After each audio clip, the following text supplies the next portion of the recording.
السلام عليكم، مساكم الله خير. في جزء من المجتمع الخليجي للأسف يستهزئ بباقي المجتمعات بالدول العربية، مثال المجتمع المصري والمجتمع اليمني والمجتمع السوداني والمجتمع العراقي والسوري أيضا، ولا يدرك أن هذه الشعوب جميعها عاشت نعيم اقتصادي سابقا، حتى أن هذه الدول عاشت ثورة علمية كبيرة جدا في ظل جهلنا حنا بالخليج.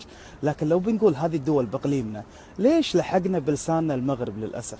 نشتم المغرب للأسف ونقول أن فيها من الفساد الشيء الكثير، وهذه سلبية بكل مجتمع، لكن يكفي المغاربة شرفا أن أحمد بن حنبل كان عايش عندهم. ببدأ من المغرب للخليج. جامعة القرويين في المغرب تأسست سنة 859 ميلادي، يعني قبل 1000 وشوي سنة، وتخرج منها علماء حتى أن جامعة القرويين تخرج منها سلفستر الثاني. سلفستر الثاني هذا كان البابا مال الفاتيكان يوم من الأيام. اخواننا المصريين اللي تضحكون عليهم، اول جامعه كانت عندهم جامعه الازهر سنه 972 ميلادي، ثاني جامعه 1816 اسمها فؤاد الاول. ما انهاروا اقتصاديا الا بعهد جمال عبد الناصر وانور السادات وحسني مبارك واشباههم، ولا قبل ما تضحكون عليهم.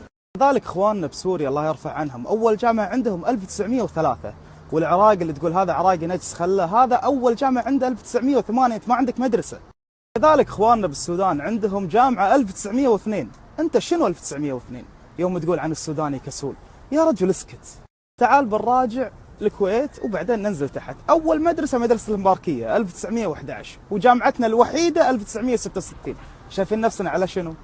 اول جامعه بالسعوديه جامعه الرياض اسمها كان، تغير اسمها الى جامعه الملك سعود، تاسست 1957. اول جامعه بالبحرين 1986. ننزل على دولة قطر 1973 تأسست جامعتها. نروح المسقط 1986 تأسست جامعتها.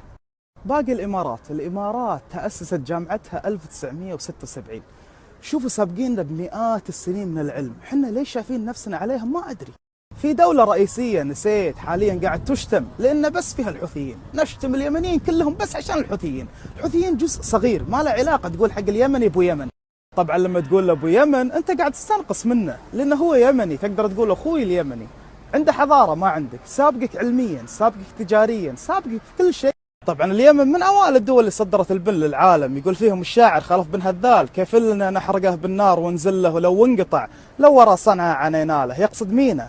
يجون عيالنا زقرت اللي دارسين برا اللي حتى علينا شايفين نفسهم، ويدش ستاربكس يقول كان اي هاف ون موكا بليز، ولا يدري شنو معنى كلمه موكا او اصلها وين. اليمن فيها مين المخا لما كانت تصدر منها سفن البن لأوروبا، لما كانت توصل هناك يقولون جاية من مين الموكا. بما انكم دارسين برا تدرون ان الشعب البريطاني او الشعب الأوروبي ما يقدر ينطق حرف الخاء ويخليه كاء، فحول الموخا إلى موكا.